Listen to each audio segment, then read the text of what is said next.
I believe that this nation should commit itself to achieving the goal before this decade is out of landing a man on the moon and returning him safely to the earth. No single space project in this period will be more impressive to mankind or more important for the long-range exploration of space, and none will be so difficult or expensive to accomplish. Okay, engine stop. We copy you down, Eagle. Tranquility Base here. The Eagle has landed.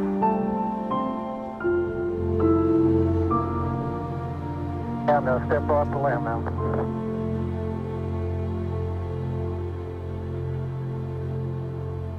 That's one small step for man, one giant leap for mankind.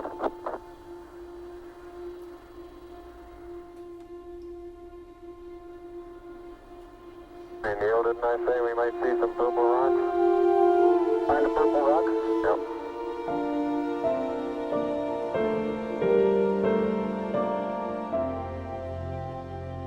Apollo 11, being able to see that, I mean, my parents didn't even bother trying to get me to go to bed. I mean, this simply was not going to happen.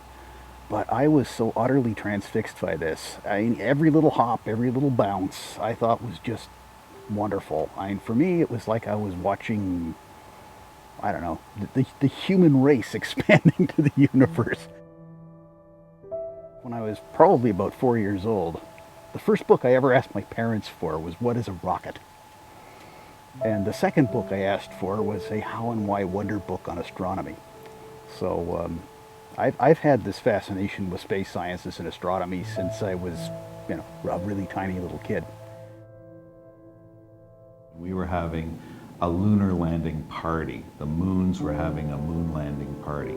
And we had all our friends from the neighborhood come over, and my mother made, you know, punch and jello and ice cream and cake, which she had funny names for: Apollo Sweets, Lunar Snacks, and Gemini Sandwiches. And I remember we had brown paper bags that my mother had laid out on the picnic table, and scissors and crayons, and we cut out the front of the bag and put them over our shoulders and painted space helmet gear on the brown paper bags, and walked around with these space helmets like Neil Armstrong and Buzz Aldrin.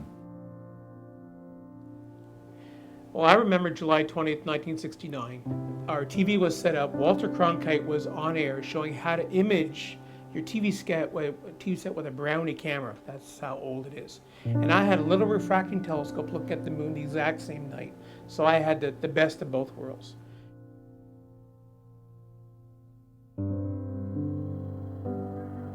And I can see everything quite clearly. The light is sufficiently bright, backlighted into the front of the limb, that everything is very clearly visible. I remember being in front of the TV set. I was living in the United States at the time. I was a high school student. I was 16 years old. And watching this big black and white TV, it was high drama. Everybody's tense. I can remember watching this, and down, down, down it goes. Then Neil Armstrong came on, and Houston, Tranquility Base here. The Eagle has landed. It was amazing. It was just unbelievable. These were the new heroes. These were the new heroes, the astronauts in their space suits and space helmets. Literally billions of people around the world watched these men on the moon. It was very, very excited way back 50 years ago. Okay, everything's nice and straight in here. Okay, can you pull the door open a little more? Right? Yeah.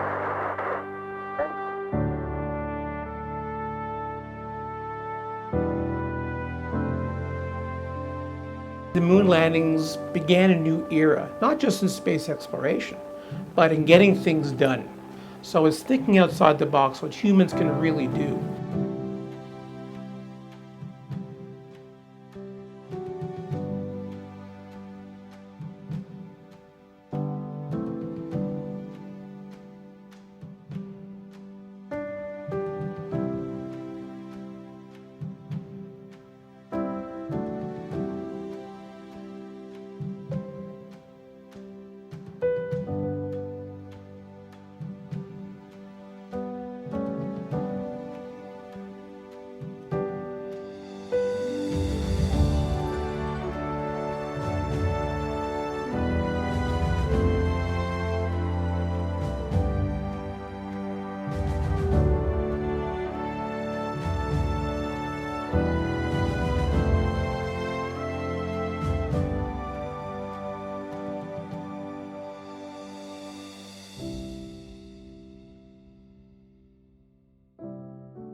It was a bit of a letdown. I finally realized that the Apollo program was a Cold War relic, a means of showing superiority over the Soviets.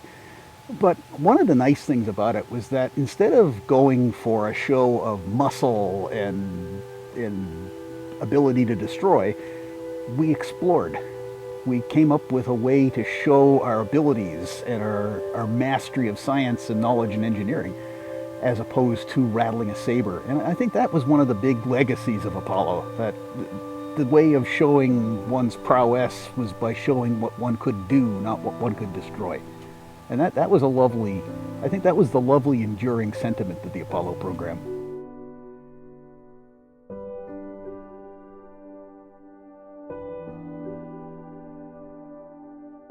So the future of exploring the moon was a stepping stone to reaching out.